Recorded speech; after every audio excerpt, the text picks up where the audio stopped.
Le 12 novembre est passé, cette journée dédiée à la base. Vous vous souvenez, en 2018, lors de ces rendez-vous de Genève où Martin Fayulu a été désigné comme candidat de l'opposition et la base de l'UDPS avait demandé à Félix Tshisekedi de retirer sa signature. À l'époque, Jean-Marc Kabound était le président intérimaire de l'UDPS, Tshisekedi, et Augustin Kabouya, secrétaire général.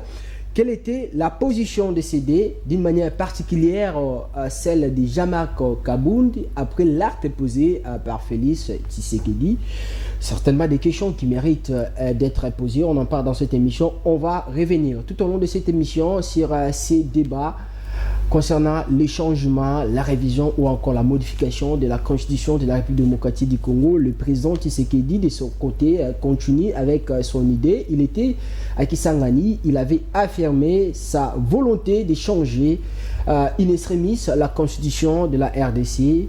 À Lubumbashi, il a fait la même chose. L'opposition s'y oppose à cette décision, à cette manière de faire du président congolais. L'opposition congolaise qui s'était réunie au courant de cette semaine au niveau de la CENCO. Dans cette déclaration commune, vous avez vu la présence même des FCC de Joseph Kabila qui depuis un moment gardait un silence silencieux, mais certainement pour l'unité de l'opposition, il y avait la présence des caciques des FCC à travers l'ex-secrétaire général Emmanuel Ramazani Chadari qui d'ailleurs avait lu cette déclaration de l'opposition. Mais est-ce que le parti de Jean-Marc Kabound, Alliance pour les changements, adhère aussi à cette idéologie de l'opposition congolaise face à cette proposition de Félix Tshisekedi? D'autres questions, les réponses dans cette émission, on reviendra. Vous avez, ça fait 2 ans aujourd'hui depuis que Jean-Marc Kabound est condamné à la prison de Makala. Au niveau de son parti, on le qualifie comme un prisonnier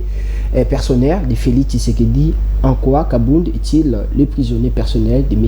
Tshisekedi? Interface à toutes et à tous, vous nous suivez de partout. Bienvenue. Alors, pour répondre à toutes ces questions, nous recevons pour vous M. Ghislain Mwandi plutôt, voulais-je dire. Il est le conseiller du parti Alliance pour les changements du président Jean-Marc Kabound et aussi acteur politique. C'est avec lui qu'on va essayer d'aborder toutes ces thématiques, toutes ces questions, justement, avoir des réponses pour faire très bien. Monsieur Mwandi, bonjour et bienvenue. Bonjour Monsieur Laï, merci pour l'invitation. Je voudrais apporter quelques précisions. D'abord, peut-être c'est la prononciation. Le président, le nom c'est le président Jean-Marc Kabound. Il n'y a pas I à la fin, okay, parce que je sens il y a un petit I qui sonne un peu là. Et aussi, en ce qui concerne ma fonction, je suis conseiller, non seulement conseiller, mais je suis conseiller national du parti Alliance pour le changement. Cela voudrait dire je suis représentant du parti. Notre parti a dans ce statut prévu que au niveau des organes de décision, il y a un organe qui joue le rôle de représentation de la base, qui regorgera les représentants de fédérations, notamment comme des députés nationaux pour un État, mais chez nous on les appelle des conseillers nationaux, et en tout ils forment un organe qu'on appelle le Conseil politique national, qui est un organe délibérant du parti et qui est censé délibérer, légiférer, arbitrer, contrôler le fonctionnement du parti, et dont je fais membre. Donc je suis conseiller national du parti Alliance pour le changement. Donc c'est une particularité au niveau de votre parti politique qui n'existe pas justement dans d'autres partis. Effectivement, le parti se dénomme Alliance pour le changement. Il y a déjà plusieurs pratiques dans la formation politique congolaise qui sont à la base des dysfonctionnements de partis politiques, de l'inefficacité des cadres de partis politiques une fois à la gestion de la République. Et le parti Alliance pour le changement a commencé à entamer ces changements-là, donc avec sa structuration, son organisation. On ne peut pas avoir un parti politique qui prône la démocratie sans avoir ces mécanismes de fonctionnement-là, parce qu'en fait, un parti politique, c'est le prototype d'un État. il faut qu'il y ait l'exercice des pouvoirs de manière organisée, séparée et aussi de manière rationalisée. Donc chez nous, nous avons le pouvoir de décision qui revient au président national. Nous avons le pouvoir de délibération et des contrôles qui revient au Conseil politique national. Et ensuite, nous avons le pouvoir exécutif qui est géré par le secrétaire général et son équipe. Donc c'est un peu ça, ce que nous voulons montrer comme exemple en termes d'organisation pour le parti politique congolais. C'est important et c'est démocratique. Donc il n'y a pas cette histoire-là de l'autorité morale au sein du parti de Jean-Marc Kabound. Non, ça n'existe pas parce que chez nous, c'est la démocratie. Vous savez, la démocratie, c'est un homme, une voix. Notre initiateur, le président national, il est président national du parti. Il est lui-même, comme je dirais, un puriste de la social-démocratie qui ne peut pas vouloir que nous puissions chercher à personnifier les acteurs, quel que soit, que ça soit lui ou un autre acteur du parti, en toute égalité parmi d'ailleurs. Le devise de notre parti, c'est la justice, c'est l'égalité, c'est la liberté.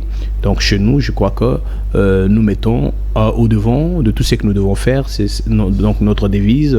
Donc d'abord l'égalité de tous les membres, la liberté de tous les membres de penser, de réfléchir pour notre pays, tout comme pour notre parti, mais encore beaucoup plus la justice pour tous ceux qui sont d'abord avec nous et pour notre pays que nous attendons très bientôt gérer de manière la plus différente.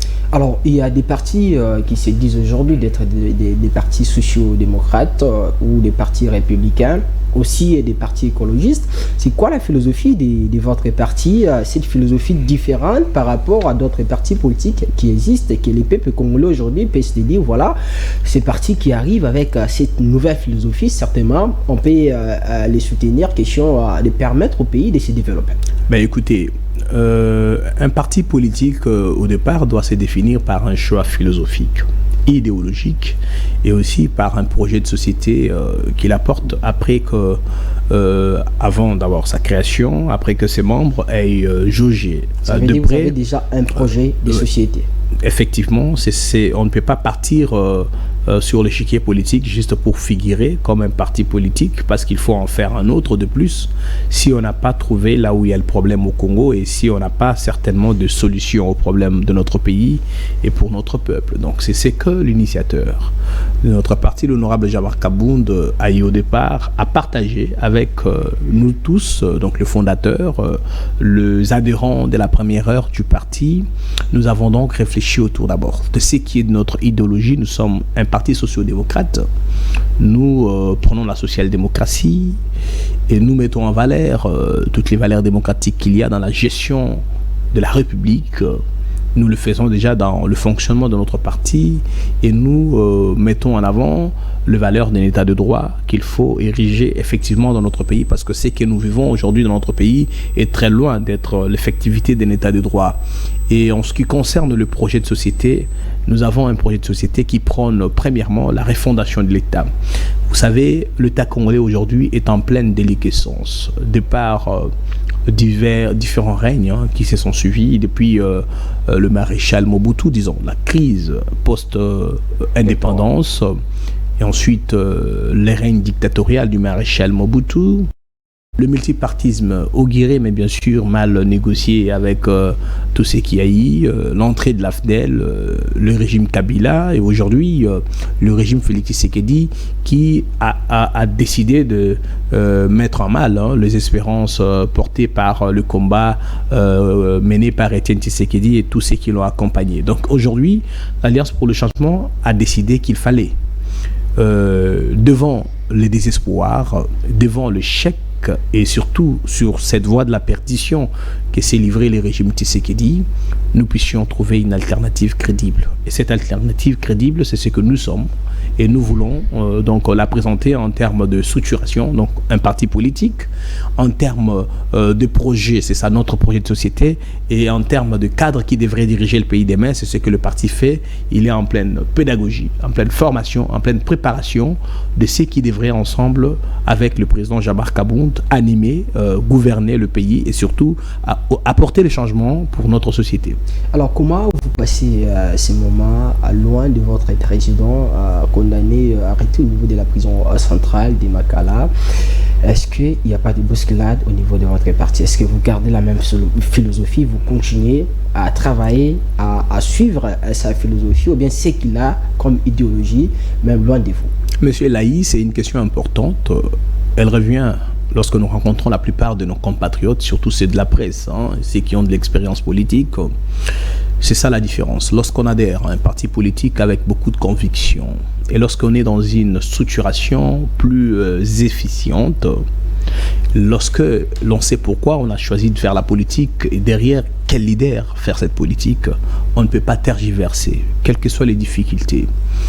D'abord, il faut savoir que c'est un chagrin, une déception, c'est une douleur permanente, quotidienne, pour tous les cadres, militants, adhérents et même les sympathisants de l'Alliance pour le changement, de se rappeler ou de penser à chaque fois que notre initiateur et président national est aujourd'hui le prisonnier politique. Vous l'avez annoncé ici, c'est ce que le parti Alliance pour le changement a toujours dit, le prisonnier politique personnel de M. Félix Tshisekedi, qui a été pourtant le bénéficiaire de tous les efforts politiques, de toute l'entreprise politique de Jean-Marc Kabound.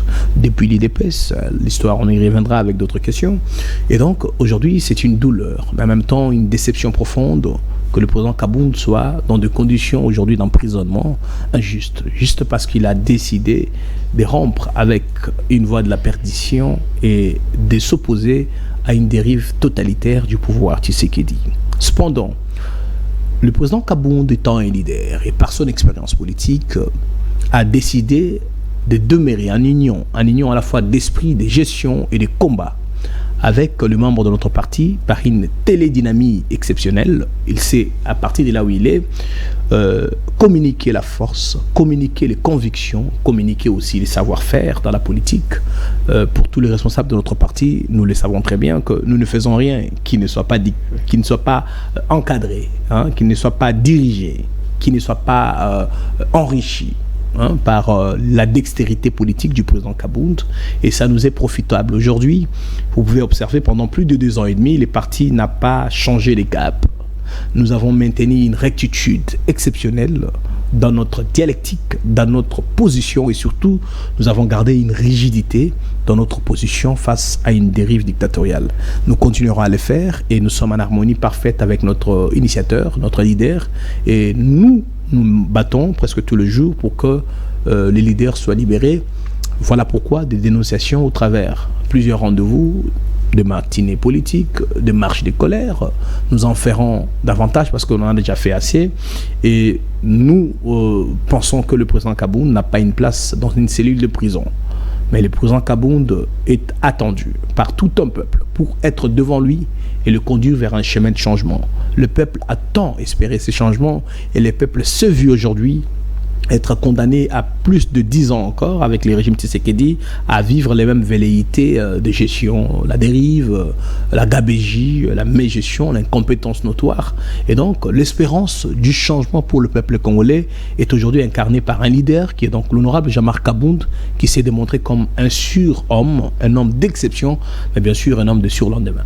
Alors, M. Mwandji, pourquoi vous, au niveau de l'Alliance pour les changements, vous cessez de le dire, de qualifier Jean-Marc Kabound comme les prisonniers personnels du président Tshisekedi, alors qu'il était arrêté par la justice congolaise et non par les présidents Tshisekedi? Non, mais c'est faux. Moi, je voudrais ici vous affirmer que le président Kabound, d'abord, est prisonnier personnel, politique, du président Tshisekedi, du régime Tshisekedi, s'il faut le dire comme ça.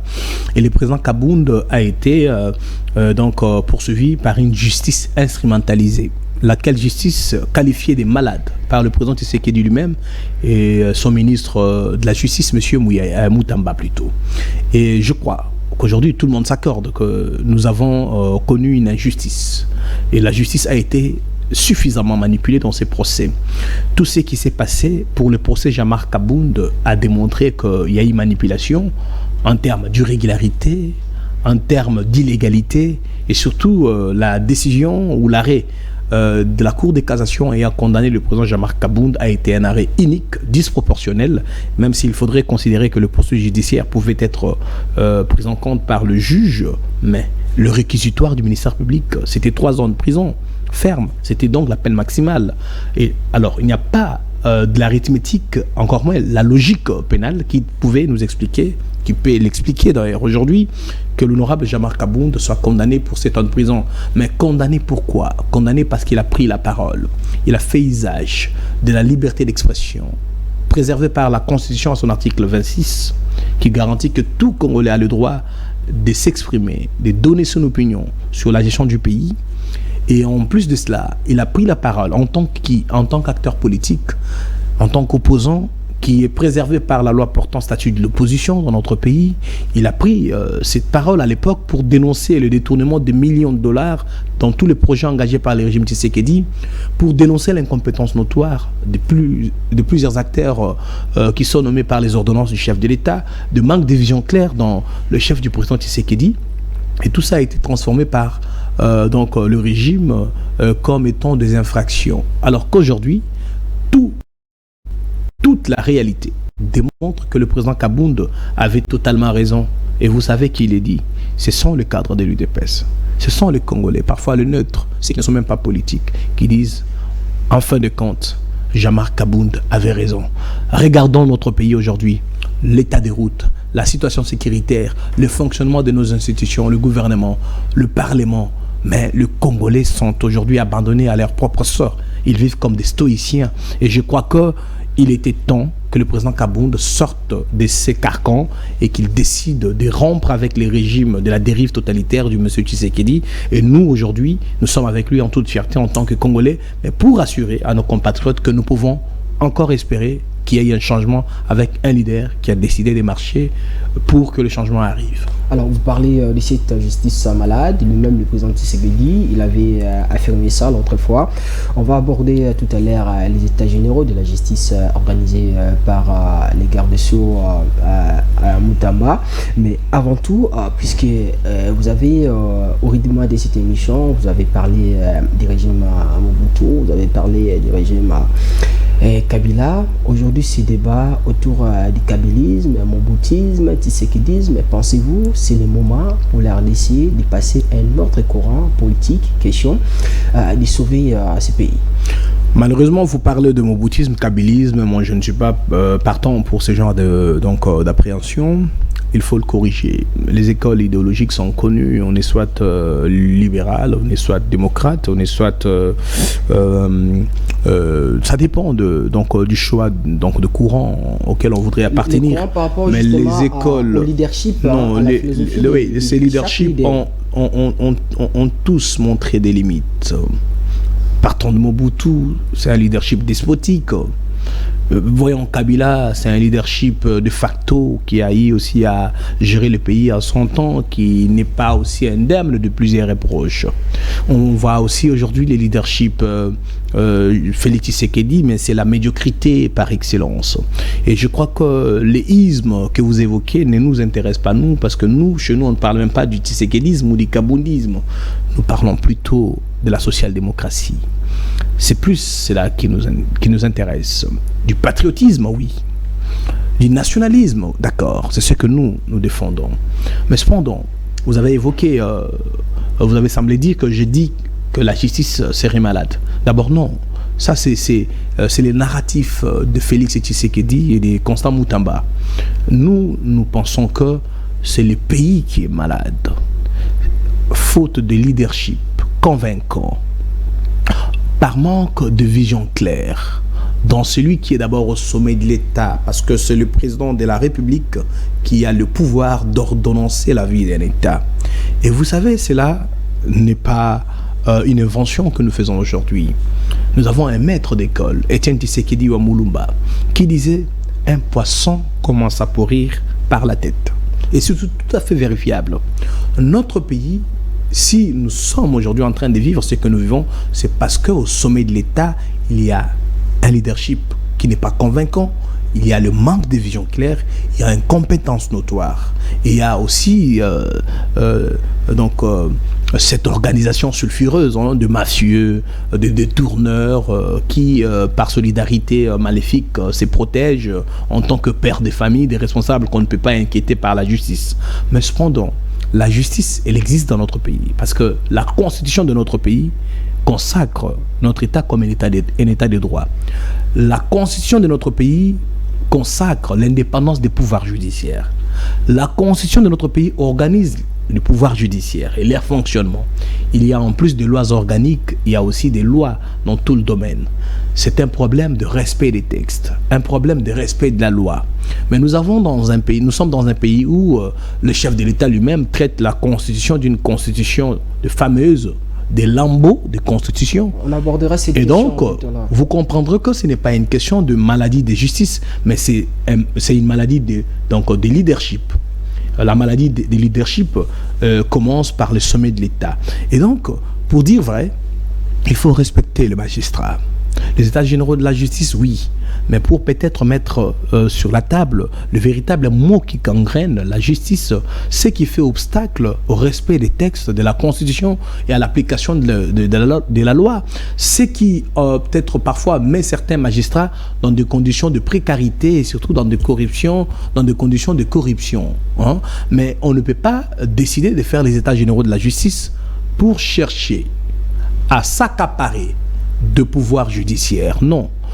Le pouvoir judiciaire est indépendant du pouvoir exécutif et législatif. C'est consacré par l'article 149 de la Constitution. Et ensuite, la gestion du pouvoir judiciaire est l'exclusivité, l'apanage du Conseil supérieur de la magistrature. Mais si vous avez entendu les conclusions de ces états généraux de la justice, Constant Moutamba, avec fermeté maléfique, les dit clairement pour rencontrer les attentes de son mentor, celui qui a fait de lui ministre de la Justice. Il les dit, Monsieur le Président, les conclusions des États généraux de la justice fustigent. On en profite pour crucifier tous les pouvoirs judiciaires, ça veut dire les magistrats d'abord, premièrement. On les crucifie et ensuite on dit qu'il faudrait toucher à la révision de la Constitution, donc en l'occurrence la révision de l'article 152. Et vous savez ce que prévoit l'article 152. L'article 152 de notre Constitution prévoit que la gestion de la magistrature, du pouvoir judiciaire est l'apanage du Conseil supérieur de la magistrature. Mais lorsqu'on veut toucher à cette disposition, ça veut dire qu'on va entamer littéralement l'article 149 qui consacre le pouvoir, l'indépendance du pouvoir judiciaire. Là, on veut associer un peu et intégrer les présidents de la République ou encore lui-même, le ministre de la Justice à l'intérieur. C'est une intrusion malheureuse. Vous avez vu, lorsque l'on modifie l'article 149, l'article 152 de la Constitution, on a systématiquement violé l'article 220 qui verrouille des révisions qui vont ou qui parviennent à toucher l'indépendance des pouvoirs judiciaires. Donc, les états généraux de la justice n'ont été qu'une sorte de confrontation entre le pouvoir judiciaire et le pouvoir exécutif et le pouvoir législatif, associés à certains scientifiques mercantiles, à des acteurs politiques véreux du pouvoir et à une société civile instrumentalisée, acquise dans la démarche du régime en place. Mais maître, je vous relance. Si oui. Ces états généraux, c'est pour permettre au ministre de la Justice, par exemple, d'avoir un pouvoir de veto vis-à-vis des magistrats. C'est anticonstitutionnel. Vis-à-vis de leurs actes, question de commencer c'est anticonstitutionnel. Non. C'est quoi? C'est ce que je vous ai dit. Cette démarche est anticonstitutionnelle. Elle viole l'article 149 de la Constitution. Et en même temps aussi, la tendance à vouloir réviser l'article 152 est aussi anticonstitutionnelle parce que carrément violé l'article 220. Donc, les assises dites États généraux de la justice n'ont donné plus de temps qu'à des velléités révisionnistes. Et c'était pour moi d'ailleurs une sorte de précursion sur le chemin du changement de la Constitution.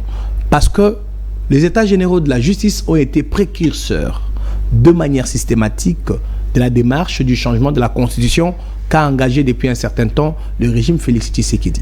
Alors, maître, aujourd'hui, parce que vous avez parlé de l'état de la justice congolaise aujourd'hui, vous avez parlé même des acteurs vis-à-vis des comportements des uns et des autres. Après ces états généraux de la justice, parce qu'on parle d'une justice congolaise qui est malade, s'il faut aborder elle n'est pas malade. S'il faut aborder les choses dans cette logique de Félix Tshisekedi, aujourd'hui, on peut avoir de l'espoir, on peut accorder, voulais-je dire, un bénéfice des doutes à ces assises, et dire par exemple, certainement après ces conclusions, on va attendre la mise en application des propositions et puis ça va faire décoller la justice congolaise. Mais écoutez, la justice congolaise n'a pas besoin de survoler, hein. Ce n'est pas un appareil volant.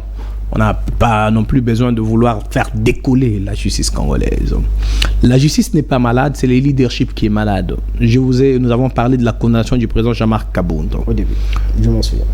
Il n'y a aucune histoire de justice dans le monde.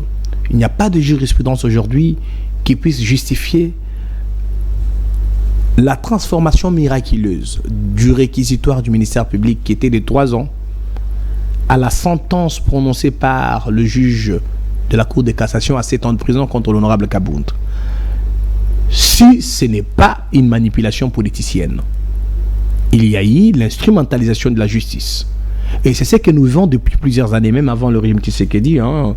On ne veut pas dire que ça a commencé avec le régime Tshisekedi, mais cependant, le régime Tshisekedi a fait ce qu'on appelle le conservatisme des mauvais goûts. Ça veut dire, une fois Félix Tshisekedi au pouvoir et ses sbires, ils ont décidé de faire aussi comme les Mobutistes, comme les Kabylistes. Mais je pense que les Tshisekedistes font pire que les Kabylistes. Il faut même pire que les Mobutistes. À l'époque de Kabila, il y avait aussi des gens qui ont été condamnés, idem, qui à l'époque de Tshisekedi. Non mais écoutez, il n'y a pas eu de condamnation disproportionnée comme le cas de Jean-Marc Kabound. Je ne m'en souviens pas. On peut dire, d'accord, sous Kabila, on a condamné les gens sous prétexte d'outrage au chef de l'État, tentative trouble de l'ordre ou je sais pas, outrage aux institutions, d'accord. Prenons le cas de Mouton Collé et les autres parce que j'ai plusieurs souvenirs de ce genre de tracasserie judiciaire à l'égard des acteurs politiques, mais il n'y a pas eu un seul acteur politique condamné à plus de 2 ans de prison pour une infraction politique. Kaboundi, c'est 7 ans. 7 ans de prison, ça n'a jamais existé, que ce soit au Congo ou ailleurs. Et je crois que c'est ça qui démontre que la justice n'est pas malade, mais elle est manipulée. La justice de notre pays, telle que le constituant congolais le prévoit, elle est prévue pour être une justice indépendante et une justice au service du peuple. Mais avec le régime Tshisekedi, on veut une justice caporalisée, instrumentalisée et une justice au service du régime. Prenons le cas. On dénonce des détournements de deniers publics dans ces pays. On commence par le procès sans jour. La justice prend le procès sans jour avec célérité. On appréhende M. Kamere. On le place sous une procédure judiciaire. On le juge, on le condamne. La justice fonctionne. Ok? C'était pour les procès sans jour. On dénonce des détournements à des centaines de millions de dollars pour M. Nicolas Kazadi, proche du président Tshisekedi, par des familles, parce que c'est qu'a dit le président Tshisekedi. Pendant que la justice est en train de juger le président, est en train plutôt d'instruire le dossier lampadaire et forage qui met en accusation M. Nicolas Kazadi et ses complices, c'est le président Tshisekedi qui perd son sang-froid, qui oublie qu'il est le garant de la nation comme il l'a dit à Lubumbashi, qui décide de s'impliquer par une communication à l'international pour dire Nicolas Kazadi, sans même qu'on lui ait demandé. On lui parle des performances ou de la situation économico-financière du Congo. Il en profite pour faire l'avocat du diable et défendre Nicolas Kazadi. Et qu'est-ce qu'il fait? Il envoie un code au système judiciaire qui est d'ailleurs manipulé. Et finalement, il y a eu une lettre du procureur qui met M. Kazadi hors toute accusation. C'est pour vous dire ici qu'il y a 2 poids 2 mesures. On demande au même président Tshisekedi, par la presse internationale, dans votre pays, un opposant est en train d'être jugé, actuellement poursuivi pour outrage, pour propagation de faux bruits. Monsieur Kabound, qu'est-ce que vous dites? Le président Tshisekedi dit, je ne suis pas informé, je n'interviens pas dans le dossier judiciaire. C'est une bonne réponse, d'accord? Il a dit autant à l'époque de M. Kamere. Mais quand il s'agit de M. Nicolas Kazadi, vous l'avez entendu lui-même, Nicolas Kazadi, le président Tshisekedi est intervenu. Nicolas Kazadi vous a livré des confidences que la presse de notre pays néglige, mais que l'opinion doit retenir. Pendant que le ministre Moutamba de la Justice voudrait aider à ce que, après la clameur publique, M. Nicolas Kazadi ne sorte pas du territoire, le président l'appelle. Nicolas Kazadi dit que le chef de l'État m'appelle, nous avons causé, j'ai refusé de suivre ce que le chef de l'État m'a dit, et le chef de l'État n'a pas instruit Kazadi de ne pas de suivre la démarche du ministère de la Justice, mais plutôt le chef de l'État négocier avec Kazadi. Ça veut dire Nicolas Kazadi, aujourd'hui, comme il le fait récemment, il a fait une sortie sur TV5, a démontré clairement que le pays aujourd'hui est pris en proie par un club d'amis. C'est ce qu'avait averti le président Jean-Marc Kabound dans son discours du 18 juillet 2022. Un discours que notre peuple doit commémorer. Le pays est pris en proie par un club d'amis. Le pays aujourd'hui est mis à mal par un conglomérat de détourneurs, des antivaleurs de tout genre et qui, malheureusement, ont mis le pays en banqueroute. Quelle connotation peut-on donner à un chef qui protège les gens qui font du mal ou bien qui posent des actes maléfiques? Mais il n'y a pas de connotation que moi je devrais inventer ici. Il faut savoir que la logique qui mène le dit clairement. Quand on protège un malfaiteur, on est complice. Donc voilà les mots que je puisse dire, que ce soit un chef ou un collaborateur qui se retrouve en train de protéger, de défendre, même de manière indirecte, il est complice. Donc la complicité ici est active entre tous ceux qui ont mis la République dans cette banqueroute, dans cette déroute et surtout dans cette faillite que déplorent plusieurs acteurs. Vous êtes un parti de l'opposition ou bien de la résistance? Parce qu'à un moment, on a suivi des partis ici comme SID qui s'est considéré comme un parti de la résistance, les PPRD, idem, mais d'autres s'est considéré comme un parti de l'opposition. Entre les deux, vous êtes de quel côté? Le parti le parti Alliance pour le changement de l'honorable Jean-Marc Kabound s'est défini. Le 18 juillet 2022, le président Kabound a donné les raisons de rupture avec le régime Tshisekedi, mais il a en même temps aussi aligné notre parti. Nous avons aligné notre parti dans l'opposition radicale contre le régime Tshisekedi. Nous sommes le parti, et nous disons, nous le revendiquons, nous sommes un parti de l'opposition. Alors, un parti de l'opposition, vous avez suivi la déclaration de l'opposition à la 5 ans la fois passée, après la sortie médiatique du président Tshisekedi au niveau de Lubumbashi, en ce qui concerne les changements de la constitution de la République démocratique du Congo. D'abord, vous êtes d'accord face à ces comportements de l'opposition, vous soutenez cette manière de faire les choses de l'opposition congolaise, RNI, cette fois-ci une opposition qu'on considérait comme une opposition divisée depuis un moment. D'abord, il faut savoir que nous sommes dans un pays où on consacre la pluralité politique. Cela veut dire qu'il y a plusieurs partis politiques. Il n'y a pas une seule opposition. L'opposition, c'est c'est une position, une attitude politique vis-à-vis d'un pouvoir. Et dans l'opposition, il y a plusieurs partis politiques parce que nous sommes dans la pluralité. Et il est tout à fait évident que dans certaines échéances et face à certains défis conjoncturels, les forces qui se sont alignées à l'opposition puissent chercher à s'unir, à fédérer, à collaborer, à s'allier. Cela est tout à fait de la gestation politique de tout un pays. Alors, en ce qui concerne la dernière déclaration faite de l'opposition réunie à l'ASENCO, c'est une déclaration que le parti Alliance pour le changement de Jean-Marc Kabound a saluée. C'est une déclaration que nous soutenons parce qu'elle dénonce ce que pendant tout ce temps, toutes ces années, nous dénonçons face au régime Tshisekedi. Et je crois que nous le faisons, les autres opposants le font, mais nous, en tant que parti de l'opposition, nous saluons premièrement le fait que le parti PPRD revienne au front de l'opposition. Parce que vous savez, il y a un temps, le parti PPRD a dit non, on ne fait pas l'opposition, nous sommes dans la résistance. Mais on s'est demandé le quid de la résistance face à un régime qui est en train de mettre le pays en faillite. Et là, c'était une sorte de démission. Mais l'Alliance pour le changement, pendant tout ce temps, a été présente au front. À chaque question, à chaque sujet, à chaque échéance, nous tenons face au pouvoir. Et nous saluons donc le retour du PPRD pour que nous puissions ensemble tenir face au pouvoir et nous opposer contre toute sa gestation contre-productif pour notre pays. Mais en ce qui concerne l'unité de l'opposition, cela est une chose que nous encourageons et que nous allons soutenir et à laquelle nous sommes prêts à souscrire chaque fois qu'il le faut. Nous pouvons le garantir ici par ma voix. L'Alliance pour le changement reste un parti solidaire, un parti ouvert aux alliances et à la solidarité au sein de l'opposition. On dit qu'aujourd'hui, depuis que l'UDPS est au pouvoir, l'opposition congolaise n'a plus la capacité de mobiliser. Est-ce que vous partagez cet avis? Bon, ce sont des prétentions UDPsiennes. Vous savez que l'UDPS ne dit jamais la vérité. C'est un parti au pouvoir, mais qui a une longue expérience dans l'opposition. Je crois que la mobilisation que l'Alliance pour le changement est en train d'accomplir depuis que nous existons défie tous ces sondages ou ces prédictions mensongères. L'Alliance pour le changement, déjà un parti de l'opposition, nous avons une implantation dans un temps record qui couvre l'étendue du territoire national. L'Alliance pour le changement a des fédérations à l'extérieur du pays.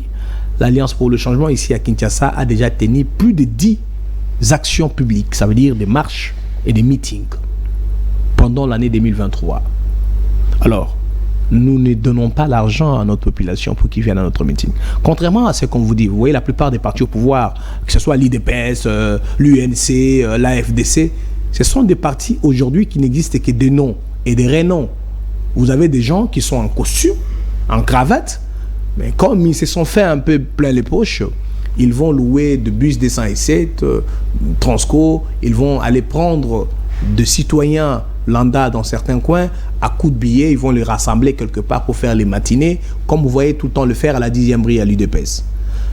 L'Alliance pour le changement est un parti qui a décidé de ne pas être seulement un parti des hommes en cravate et en costume qui vont faire des déclarations politiques à longueur de journée. Non, nous voulons être un parti suffisamment implanté, un parti qui reste au cœur des Congolais, un parti qui porte le Congolais au cœur de sa politique, un parti qui canalise les aspirations profondes du souverain primaire. C'est ce que nous faisons. Et je crois que le pouvoir peut prétendre tout ce qu'ils vont prétendre. Mais les échéances politiques vont le démontrer. Nous l'avons dit d'ailleurs à nos partenaires de l'opposition qui ont fait la déclaration à la Cinco. Désormais, nous sommes une opposition. Voilà ces discours de dénigrement que le président Tshisekedi nous lance et ses sbires. Nous devons le démontrer par notre ancrage populaire, par notre capacité à mobiliser. Mais nous mettons aussi en garde le pouvoir en place de ne pas triquer le jeu. Le jeu est démocratique. Lorsque l'UDPS veut faire des rassemblements, des marches, même en plein ville à la Gombe, ils le font librement. Mais c'est un parti de l'opposition, on va envoyer la police, il y a de lacrymogène, on va envoyer la force du progrès, mais qui est une force sulfureuse où on retrouve de Koulouna recrutés, encadrés par tous les cadres de l'IDPS. On va les armer de machettes, de toutes les armes blanches. Même quand vous êtes au niveau de l'IDPS, à l'époque, il y avait cette force-là. Non, nous ne connaissons pas ça parce que nous pouvons vous dire que plusieurs fois, nous avons tout fait pour démanteler toute organisation criminelle au sein de l'IDPS. Et d'ailleurs... À l'époque de Kaboundi comme président Aïe ou bien secrétaire de l'IDPS, il n'y avait pas la force du progrès. Écoutez ce que je vais vous dire. D'abord, allez vérifier les textes de l'IDPS. Dans les textes de l'IDPS, il n'y a pas une entité, il n'y a pas une division classifiée force du progrès, ça n'existe pas. C'est une organisation spontanée des militants du parti.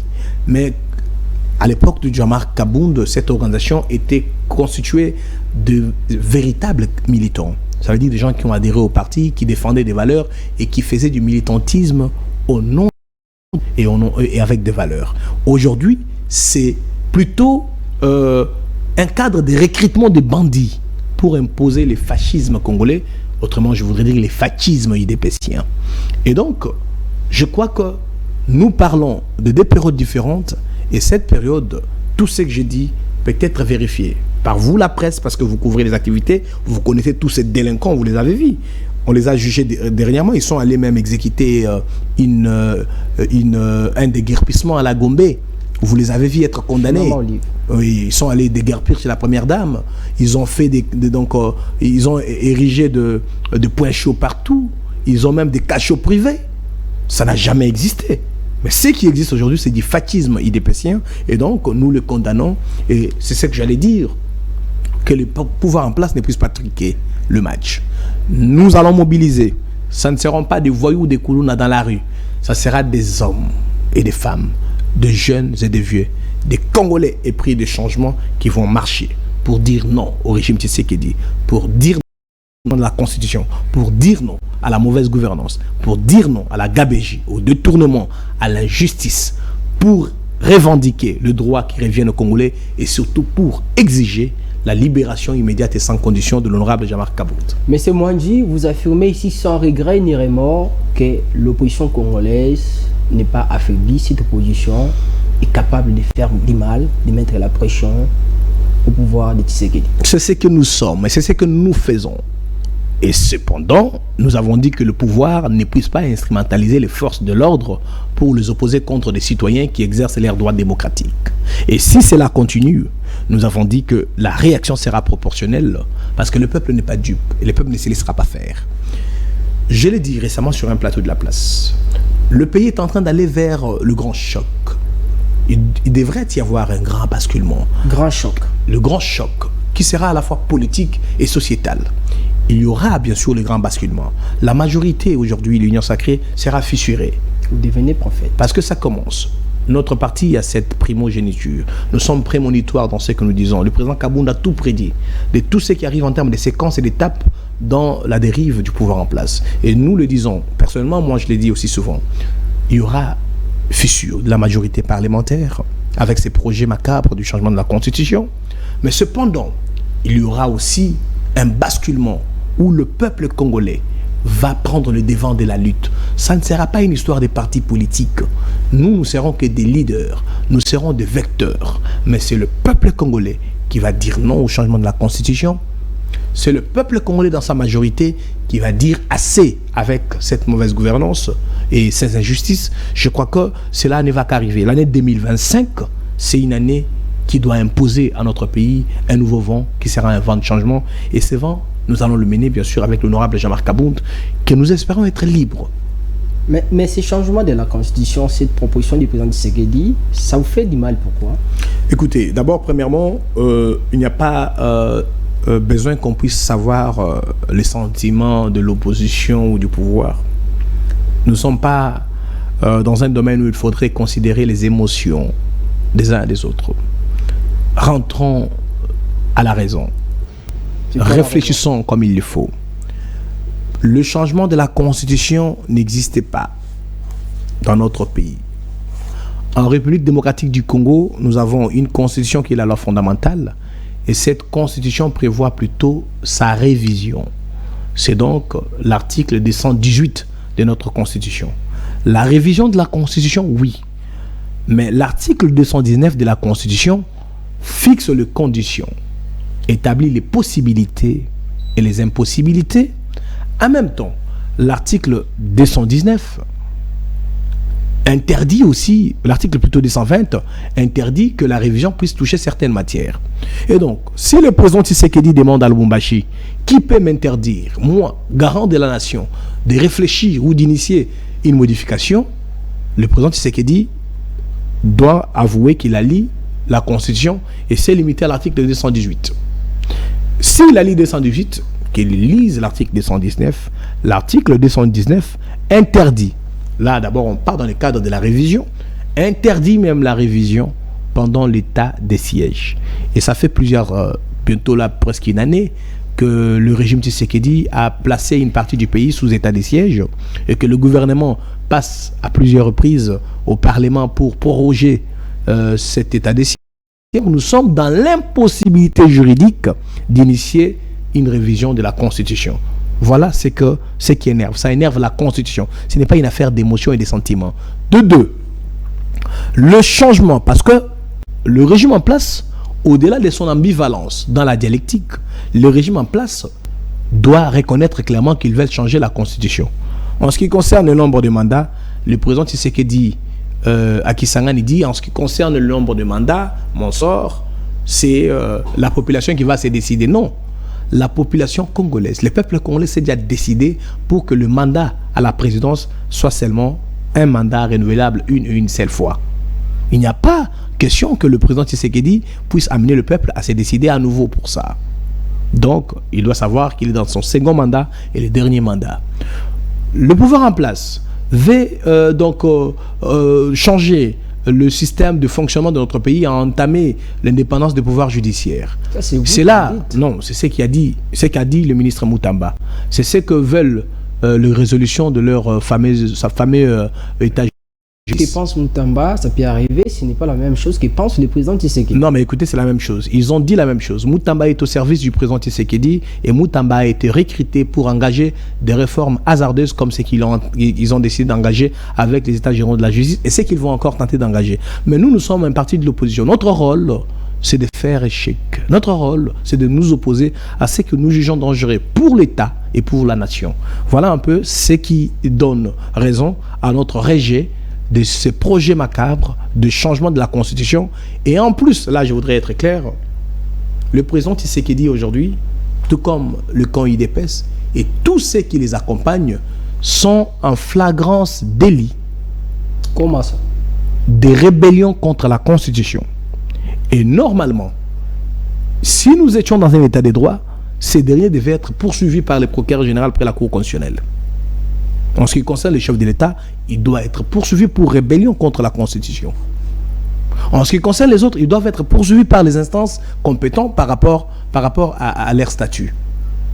Le président Tshisekedi se permet à Lubumbashi, lui qui a prêté serment main sur la Constitution, de veiller sur le respect de la Constitution, d'appliquer la Constitution, d'observer la Constitution.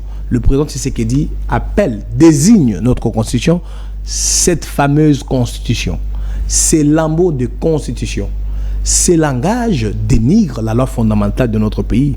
Si c'est un Libanais qui vient appeler notre Constitution des lambeaux, si c'est un Angolais, et encore si c'est Paul Kagame qui va traiter notre Constitution de lambeaux, notre président de la République, le chef de l'État, le garant, c'est lui qui dit même qu'il rappelle qu'il est garant.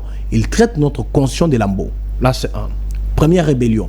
Deuxième rébellion, c'est vouloir conduire les affaires de l'État en dehors de la volonté du constituant. Le président Tshisekedi est susceptible d'être frappé par l'article 64 parce qu'il veut exercer les pouvoirs en dehors des dispositions constitutionnelles. La Constitution interdit qu'on puisse initier la révision pendant l'état des sièges. Si vous le faites, nous avons le droit, en vertu de l'article 64, de faire échec à cette démarche. Et la justice congolaise, elle n'est pas malade.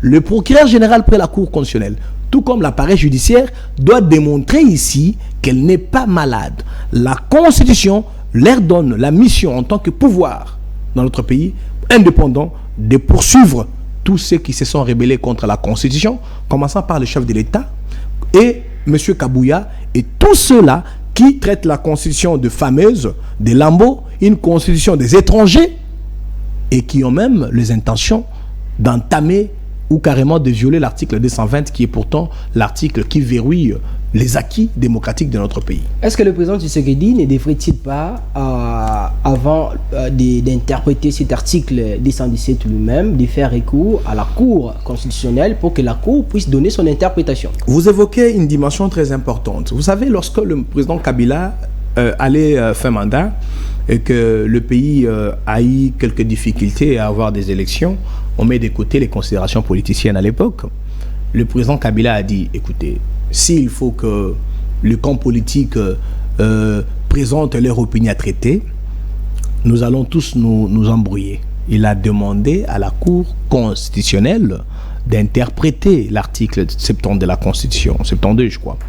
Mais si nous comparons le deux cas, le président Tshisekedi lui-même s'arroge le pouvoir de la Cour constitutionnelle et interprète les dispositions de la Constitution de sa façon.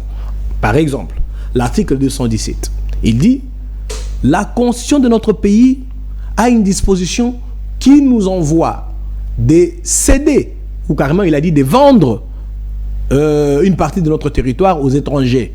C'est pourquoi il veut qu'on change. » Non, nous sommes face à un mensonge d'État. Il faut qu'on dise la vérité. Et dans un pays comme le nôtre, avec des citoyens qui sont des doctorants, des professeurs d'université, des droits, qui partent même enseigner à l'étranger, c'est une honte que des aberrations pareilles sortent du président de la République. L'article 217, par exemple, elle relève de la dimension des relations internationales entre les États, mais encore beaucoup plus, elle relève de la dimension du droit communautaire africain. Et cet article parle plutôt de des communautés ou d'associations. C'est quoi une communauté? Alors, ce n'est pas à moi de donner ces cours au camp Tshisekedi. Il a tout un cabinet qui est payé pour ça. J'ai beaucoup de respect, par exemple, pour des éminences grises que je connais dans le camp, comme le professeur Jean-Louis Sambo, que je le vis quand même cette ère. Je crois qu'il préserve sa dignité pour ne pas s'embrayer. Oui, j'ai été dans plusieurs conférences avec le professeur Jean-Louis Sambo. Je sais que M. André Mbata, il est professeur d'université, mais parfois aussi, il s'entremêle avec les approches politiciennes. Mais cependant, il y a de la rationalité qu'il faut aussi préserver. L'article 217, aider les chefs de l'État. Il ne peut pas nous foutre dans cette confusion-là où toute une nation va commencer à ruminer ce que Kabouya dit sous les arbres à la 10e rue. J'ai vu même des pasteurs ruminer cela parce qu'ils ne sont pas du domaine. Mais quand ils entendent Kabouya dire que 217 nous envoie céder nos terres aux étrangers, s'ils ont entendu le chef de l'État lui-même le dire, mais écoutez, c'est plus qu'une religion. Et voilà qu'il y a des religieux maintenant non avertis qui sont trompés dans le jeu et qui ruminent, qui répètent appel au peuple congolais. Et nous sommes dans une sorte de désinformation. En gros, tout cela représente une rébellion contre la Constitution. Des informations venant de qui? Du président lui-même ou bien d'Augustin Kabouya, secrétaire général de l'IDPS? Non, mais aujourd'hui, comme celui qui est le plus élevé, cette désinformation, cette désorientation, cette interprétation tordue, dangereuse de la Constitution vient du chef de l'État. Et donc, si le 2, ça veut dire le chef de l'État qui est derrière de l'UDPS, et M. Kabouya parviennent au même langage, ça veut dire que dans les officines, ce sont peut-être des éléments de langage qu'ils ont partagés. Et je crois que ceux qui produisent les éléments de langage pour l'UDPS et pour le pouvoir doivent être renvoyés. Ils ont produit des mauvais arguments pour la modification, pour le changement de la Constitution. Tous ceux qui passent pour des experts, des conseillers, ça je le demande, nous devons défendre le chef de l'État. Il est notre président, on ne peut pas laisser des concitoyens autour de lui pour le plonger dans de telles erreurs. Et ça reste monumental, ça reste dans l'histoire. Aujourd'hui, on ne sait pas expliquer aux étudiants de 3e année de droit que dans notre pays, un cabinet présidentiel ou un parti comme l'IDPS qui a des éminences grises que je connais, que je respecte, peut laisser un secrétaire général raconter des énormités comme ça sur la Constitution. C'est une honte. Moi, je ne sais pas les mots qu'il faut pour les qualifier, mais forcément, il faut que le chef de l'État se ressaisisse. Ces projets de changement de la Constitution ne va rien faire. Ni de son quinquennat qui est passé, qui a été très mal négocié et échoué, ni du quinquennat en cours. Je pense qu'il peut se consacrer sur la gestion du pays. J'ai écouté même son pasteur Roland Dallot. Il avait conseillé, il dit, vous n'êtes pas appelé à tout faire. En tant que chef de l'État, vous allez faire ce que vous pouvez faire, selon la possibilité dans le temps et dans l'espace. Mais vous ferez quelque chose, laissez que ceux qui viennent après vous viennent accomplir d'autres choses. Je pense que ce sont là les expressions de citoyens que je suis, que nous sommes. Nous pouvons adresser au chef de l'État et surtout lui demander de prêter beaucoup attention à son entourage et de cesser d'écouter des usines de production, de mensonges, des énormités, des contre-vérités, des hérésies scientifiques qui lui ont donné les éléments de langage qui aujourd'hui apportent de l'opprobre à toute une nation. Alors, aujourd'hui, en voyant les comportements du président Tshisekedi, ça donne l'impression comme si nous sommes pendant la période de la campagne électorale. Non, en fait, c'est une campagne. C'est une campagne politique. C'est une campagne politique. Il y a la campagne électorale pour l'accession aux fonctions, mais en politique, la vie, la campagne, elle est permanente. À chaque période où il y a un sujet, c'est toujours une campagne. Donc, c'est une campagne politique qu'il a entamée, mais une mauvaise campagne. Oui, cette manière de faire du président lui-même, il y a sa première ministre, à chaque fois, quand elle part à l'extérieur du pays, elle essaie d'accorder des interviews pour aborder cette question. Mais elle aborde cette question de la manière la plus ridicule. Pardon, mais c'est moi, je termine ma question. Augustin Kabouya, le secrétaire de l'IDPS, qui se comporte de la même manière, les comportements de ces trois personnes, comment pouvez-vous l'analyser? Non, mais je vous ai dit qu'il y a une usine de production de mensonges, de production de contre-vérités, des hérésies scientifiques qui existent donc dans le camp du pouvoir, dans les officines du régime. Cette usine doit être démantelée et doit être dissoute. En ce qui concerne la première ministre, c'est une honte. Et moi, je crois que si on était dans un pays sérieux, elle devrait d'abord rectifier cela, Elle devrait rectifier, je ne vais pas évoquer sa démission, elle devrait rentrer pour dire, il y a eu un lapsus, elle a évoqué l'article 89 de la Constitution française. On se demande encore en ce qui concerne ses affinités identitaires, est-ce qu'elle est française ou elle est congolaise? Parce que congolais que je suis, on me parle de la révision, je sais que c'est l'article 218. En l'occurrence, première ministre, elle devrait avoir la maîtrise de cela. Une personne peut se tromper. Il y a eu clameur publique. Non, c'est parce que peut-être on peut comprendre qu'elle a fréquenté beaucoup plus l'étranger. Il y a eu clameur publique, il fallait qu'elle puisse s'amender. Alors, toute cette campagne, je vous ai dit que c'est une période de campagne, mais une campagne tumultueuse qui a créé aujourd'hui des difficultés dans le salon politique, qui a provoqué des débats, et c'est ce que nous faisons aujourd'hui. Mais nous le faisons parce que c'est notre devoir. Je ne peux pas être congolais. Nous, l'Alliance pour le changement, on ne peut pas être des Congolais à la même époque que le régime Tshisekedi et laisser notre peuple être plongé dans les ténèbres, dans l'ignorance et dans les tâtonnements. Non. Voilà pourquoi nous faisons l'opposition. Notre opposition a une dimension à la fois spirituelle, métaphysique, intellectuelle et citoyenne.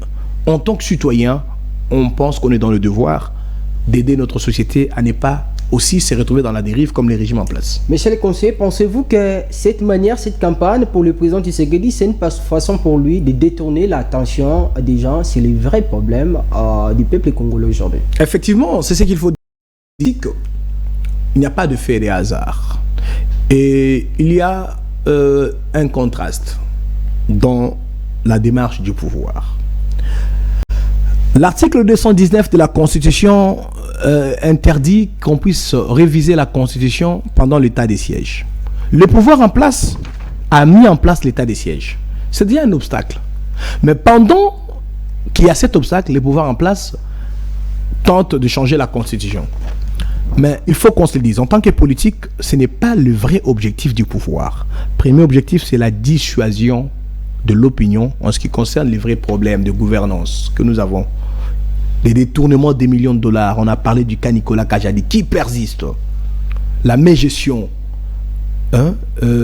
ces faillites de sociétés de l'État, notamment Congo Airways, la perte des avions, des licences, l'insécurité, la perte de contrôle des localités prises par le belligérant. Je crois que tout ça, ce sont des questions éminemment importantes qui devraient être au cœur de la politique du pouvoir en place. Malheureusement, on consacre le moyen de l'État, le temps et plusieurs autres efforts pour nous amener dans une digression qui parle d'une certaine révision ou carrément d'un besoin de changer la Constitution pour pouvoir écarter le piège selon qu'on les a dit, ou carrément permettre à ce que la gouvernance soit plus fluide, et cela va peut-être résulter d'un bilan différent de celui du premier mandat. Je crois que c'est une diversion aussi, comme vous l'avez dit, mais en même temps aussi c'est le manque d'une vision claire, comme le président Kaboun l'avait dit.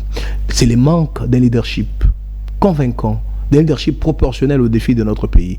Et il est temps que le Congolais se rende compte que nous sommes dirigés par un leadership qui n'est pas à la hauteur et qui ne sera jamais à la hauteur de nos attentes, et qu'il faudrait que nous puissions nous préparer par les moyens démocratiques, par les voies démocratiques, de donner le pouvoir à celui qui a une vision et à celui qui a la volonté et la détermination d'apporter les changements au peuple congolais. Et nous avons cet homme, pour nous, l'Alliance pour le changement, c'est l'honorable Jean-Marc Kabound. Monsieur Mwangi, on va parler de la journée de la base de l'UDPS, célébrée le 12 novembre dernier. Vous vous souvenez de ce jour, en 2018, quand la base avait demandé à Félix Tshisekedi, au niveau de Genève, de retirer sa signature parce que l'opposition avait choisi Martin Fayulu, président de l'ECD aujourd'hui, comme le candidat unique de l'opposition.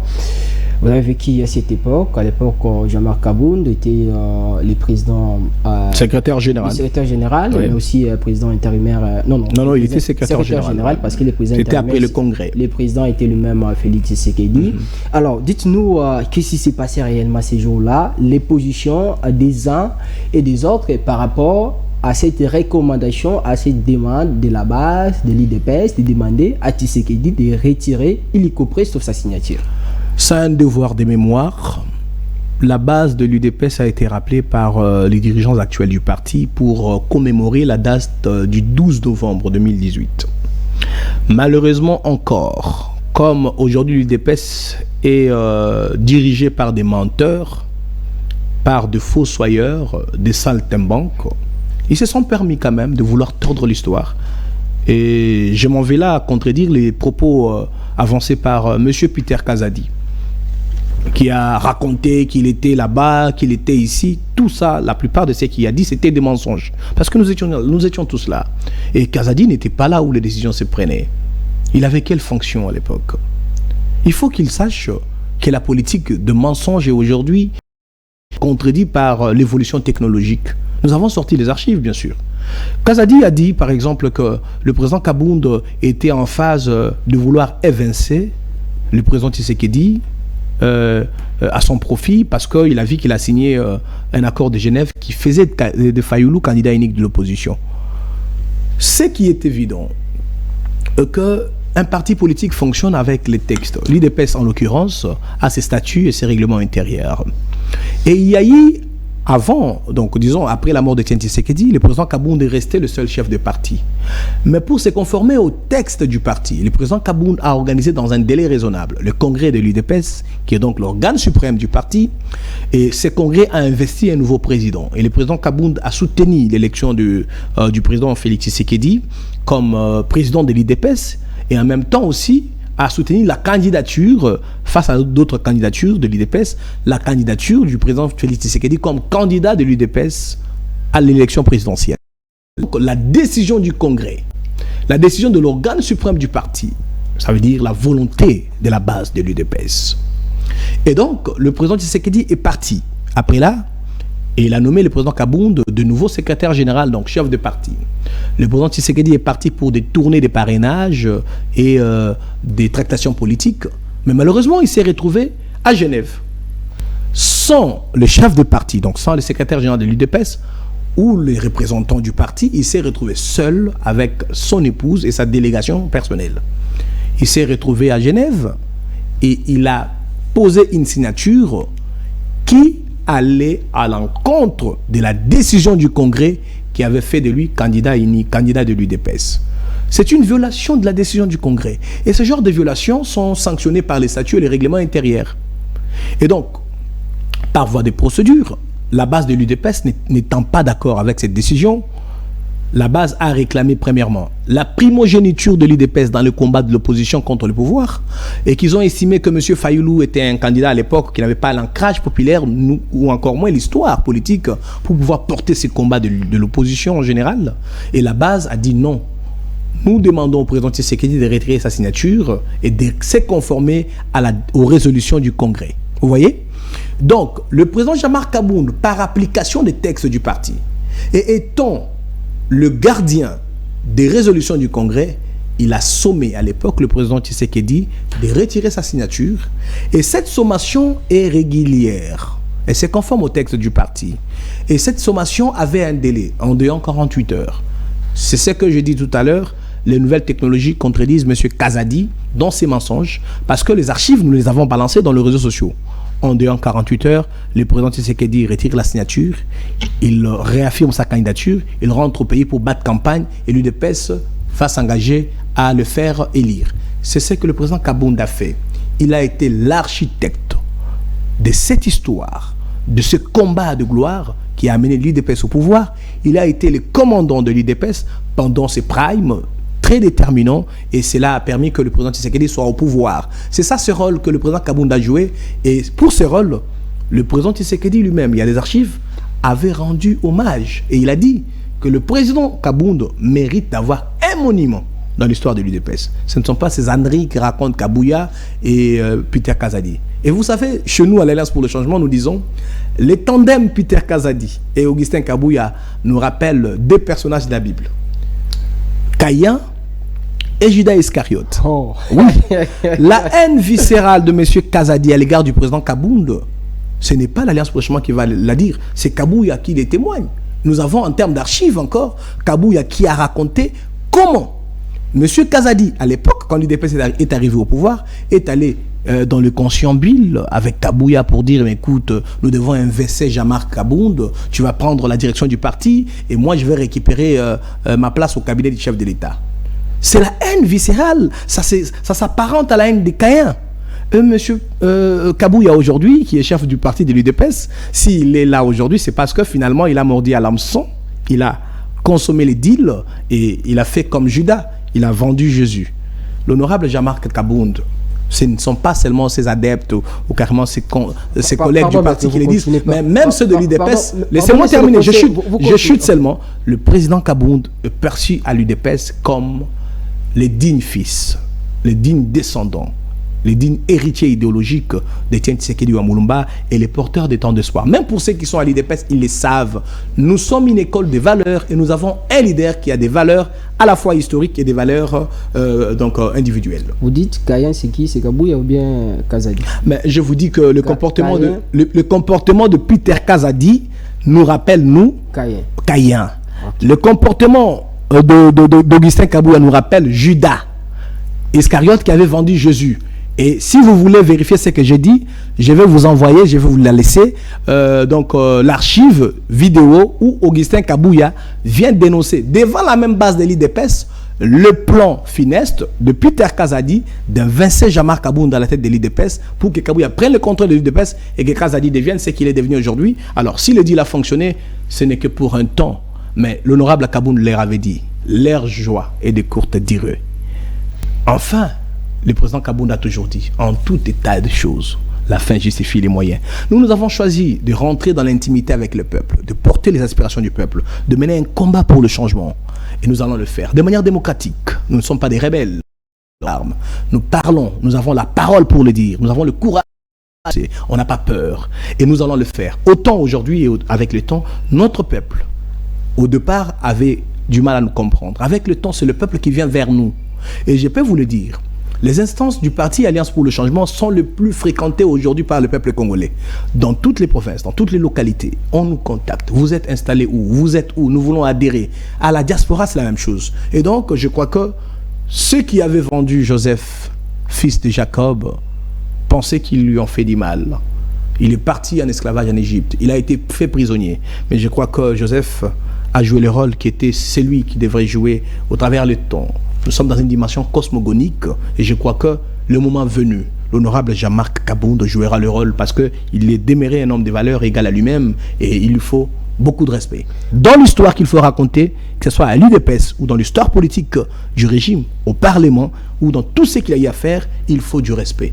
Tous les saltimbanques, tous les menteurs, tous les bonimenteurs doivent savoir que chaque fois ils diront des mensonges, nous reviendrons pour les caricaturer et dire la vérité. Vous regrettez de ce qui est devenu l'UDPS aujourd'hui, vous vous dites certainement, ah, si le président Kaboundi était là comme secrétaire de l'UDPS n'allait pas être ce qu'il est devenu aujourd'hui. Naturellement, si le président Jean-Marc Kabound était à l'UDPS n'allait pas être là où il est aujourd'hui et les pouvoirs n'allaient pas nous produire cette médiocrité et cette mégestion. Et il s'est battu, bec-ongle, à l'interne. Il a trouvé que le problème, ce n'était pas seulement les autres. Le problème, le président Kabound l'a dit, le problème, c'était le président Tshisekedi lui-même. Et je crois que lorsqu'il était temps, il est parti de là. Le regret que nous avons, c'est un regret historique, parce que c'était un combat de valeurs.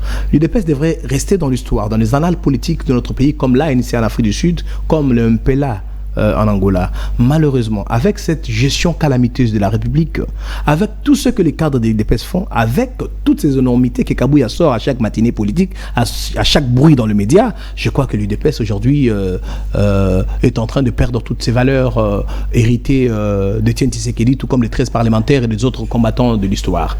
Alors, nous n'avons plus à rester dans cette nostalgie UDPSienne. Nous sommes l'Alliance pour le changement.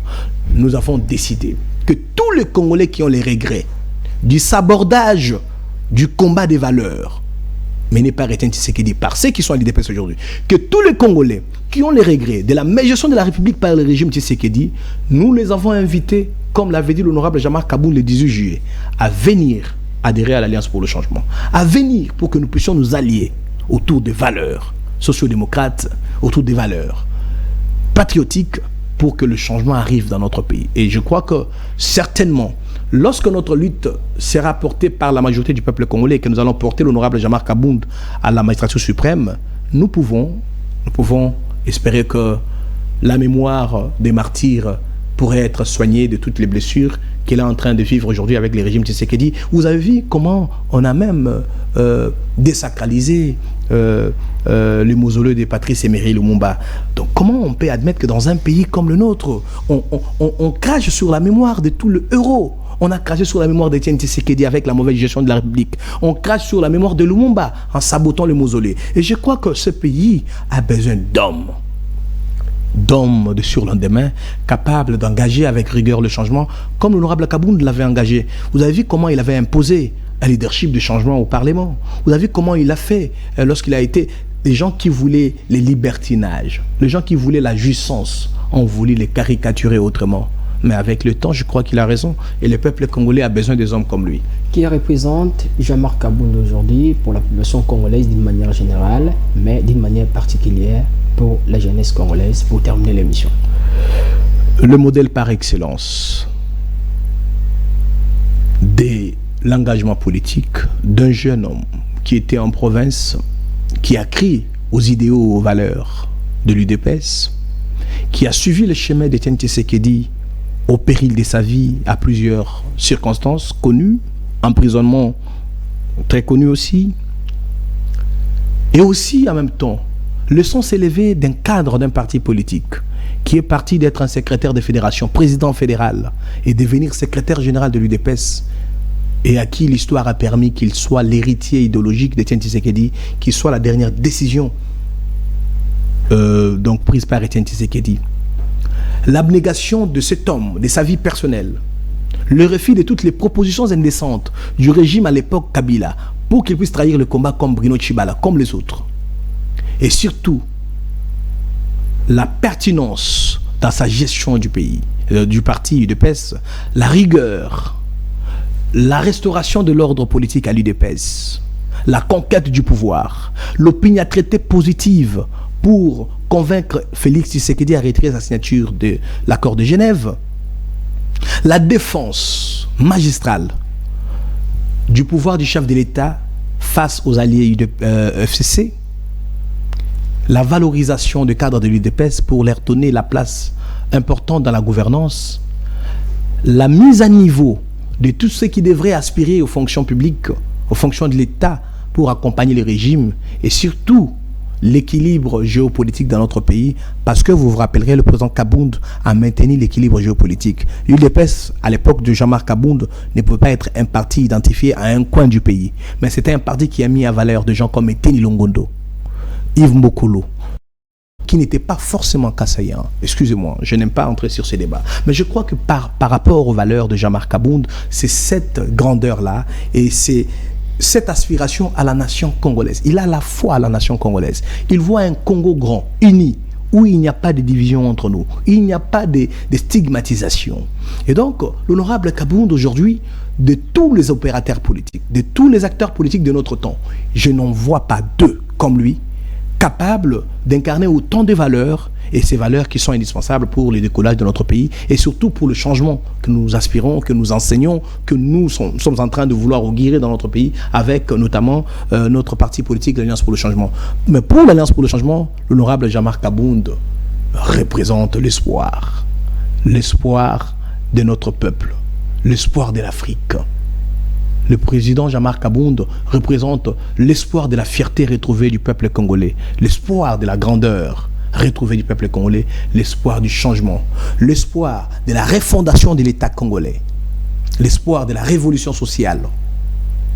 Voilà un peu ce que je peux dire. Et par son modèle, c'est lui qui va donner naissance au nouvel homme congolais, un homme congolais digne, responsable, respectueux, pas de voleurs, pas de jouisseurs, pas de détourneurs, pas de peureux. Voilà ce que nous sommes. Nous incarnons ces valeurs et nous avons le courage de les dire. Et nous sommes heureux d'être parmi ses compagnons et les apôtres de cette école politique. Monsieur Mwanji, vous continuez l'émission. Je vous remercie. J'ai aimé CML13. C'est une première ici. Votre courage, le son s'est élevé de vos questions. Et je crois que la nation, quand elle va suivre cet entretien, elle va en tirer les meilleures leçons possibles, les meilleures informations possibles, les vérités que nous avons partagé et pour la nation. Et même l'histoire pourrait interroger cet entretien pour voir si nous avons eu raison ou tort de ce que nous avons dit aujourd'hui. Je rappelle que vous êtes le conseiller national du parti Alliance pour les changements du président Jean-Marc Kabound.